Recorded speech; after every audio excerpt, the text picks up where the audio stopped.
প্যাঁচা কয় প্যাঁচানি, খাসা তোর চেঁচানি, শুনে শুনে আনমন, নাচে মোর প্রাণমন। না না, খান্তবুড়ি গল্প করতে এসেছে, কবিতা বলতে আসেনি আজকে। ওই মনে পড়লো আজকের প্যাঁচাদের নিয়ে গল্প, তো তাই একটুখানি সুকুমার রায় সেই ছড়াটা মনে পড়ে গেল।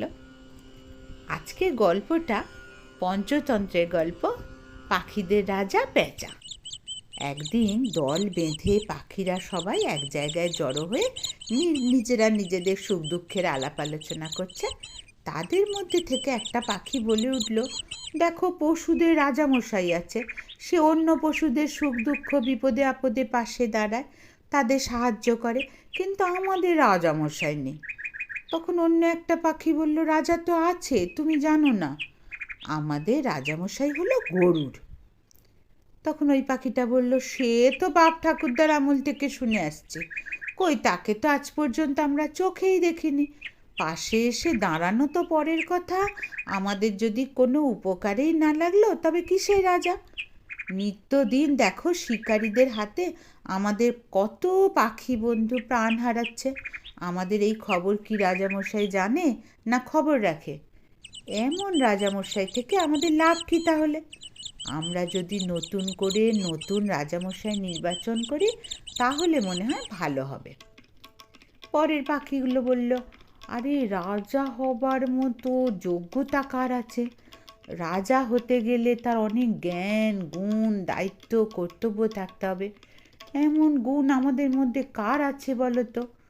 তখন সকলে মিলে আলোচনা, তর্কাতর্কি, হট্টগোল যেমন হয় আর কি, এইসব করে সিদ্ধান্তে এলো আমাদের পাখিদের মধ্যে সব থেকে বুদ্ধিমান হলো পেঁচা। তাহলে পেঁচাকেই আমরা সবাই রাজামশাই নির্বাচন করি। সকলে মিলে একমত হয়ে পেঁচাকে রাজা আর পেঁচানিকে রানী নির্বাচন করে সিংহাসনে বসালো। পাখিরা সব আনন্দে হইচই লাগিয়ে দিল, কারণ এরকম করে রাজা নির্বাচন করা এর আগে কোনো দিন হয়নি। তাই পাখিরা ভীষণ আনন্দিত। এই আনন্দের মধ্যে হঠাৎ এসে হাজির হলো দাঁড় কাক।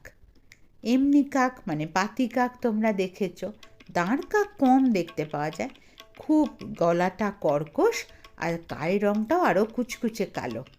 এমনি পাতি কাক কা কা এরম ডাকে, আর দাঁড় কাক কা কা এরকমভাবে ডাকে। তো দাঁড় কাক এসেছে, কা কা, তোমাদের মধ্যে এত আনন্দ হইচই কিসের? দাঁড় কাককে সমস্ত ঘটনার কথা জানিয়ে পাখিরা বলল, এতে তোমার মতামত কি? কারণ পাখিদের মধ্যে সবাই জানে কাক হচ্ছে সবচেয়ে বুদ্ধিমান। সব ঘটনার কথা শুনে দাঁড় কাক নাক সিটকিয়ে বলল, কা, এত পাখি থাকতে তোমরা শেষে কিনা পেঁচাকে রাজা করলে, যে কিনা কিম্ভূত কিমাকার দেখতে, যেমন তার চোখ তেমন তার নাক, যে কিনা দিনের বেলায় চোখে দেখতে পায় না। তোমাদের রাজা নির্বাচনের প্রশংসা আমি অন্তত করতে পারবো না, কারণ ভেবে দেখো, তোমরা সবাই দিনের বেলায় বাইরে ঘোরো আর সন্ধ্যায় বাসায় ফেরো, আর পেঁচার ক্ষেত্রে ঠিক উল্টো, দিনের বেলায় তোমাদের পাশে এসে তোমাদের কোনো বিপদেই সাহায্য করতে পারবে না। তাছাড়া গরুরের মতো এমন শক্তিশালী রাজা থাকতে তোমরা তাকে বাদ দিয়ে পেঁচাকে বানালে রাজা। কাঁ কাঁ কাঁ। পাখিরা একযোগে সকলে বলল, শোনো কাক ভায়া, গরুরের কথা আর বলো না, আমরা ওকে কোনোদিন চোখেই দেখলাম না, প্রয়োজনের সময় মতো না পেলে ওই রাজাকে নিয়ে আমাদের কী লাভ? সেই জন্য আমরা আমাদের মধ্যে নতুন এক রাজা নির্বাচন করলাম। কাক বলল, কাঁ কাঁ, শোনো, তোমরা যাকে তাকে রাজা করলেই হয় না, এমন একজনকে রাজা করতে হয় যাকে দেখে আমাদের শত্রুরা সকলে ভয় পায় এবং আমরা সুরক্ষিত থাকি। কাক তো নিজেই বুদ্ধিমান, সে তো নিজের কথাই বলছে, কিন্তু দেখো যখন ভাবাই হচ্ছে কাকে ঠিক করা হবে, আমার মতটা বাবা আমি বলে দিই, আমার মনে হলো পেঁচাই ঠিক। কারণ দেখো, যখন সবাই ঘুমোবে, শত্রুরা যদি সেই সময় আসে, পেঁচা জেগে, তাহলে রাজা জেগে দেশ পাহারা দিচ্ছে, মন্দ কি? তাই না? আমার তো মতে পেঁচাই রাজা হওয়া ভালো। তোমাদের মতটাও একটু জানিও, কি কেমন লাগলো গল্পটা, তোমাদের কাকে মনে হচ্ছে রাজা করা উচিত। বন্ধুরা, ক্ষান্ত বুড়ির গল্প বলা পরের সপ্তাহে 1 বছর পূর্ণ হবে।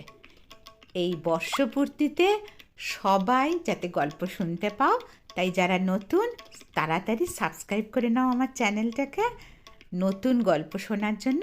আর পুরনোরা তো রয়েছেই, লাইক করো, শেয়ার করো,